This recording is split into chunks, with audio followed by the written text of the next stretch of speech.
ng iyong sarili. Wala nang ibang utos na higit pa sa mga ito. So yung aming reverse. Ilan kumasok si Clarice. Ngayon pakinggan po natin si Clarice.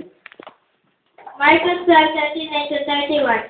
Sumagot si Jesus, ito ang pinakamahalagang utos, pakinggan mo Israel. Ang Panginoon nating Diyos na lamang ang Panginoon. Ibigin mo ang Panginoon mo Diyos na buong puso na buong kaluluwa na buong pag-iisipan ng buong lakas. Ito naman na pangalawa, ibigin mo ang iyong kapwa gaya ng iyong sarili. Wala na ibang utos na higit pa sa mga ito.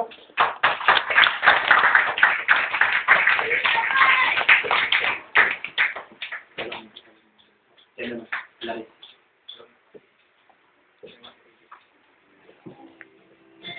Sige, tinatawagan ko po si Madam. Para po isabi itong test, memory verse, kay Daniel Joy Agua.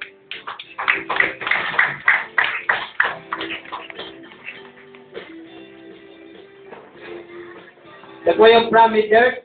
Medyo lumayo pa. Clarice. Pinahupo mo kasi. Panganay pala po yung namatay. Akala ko si nanay. Siya rin po yun sa junior na nakakuha ng best memory verse.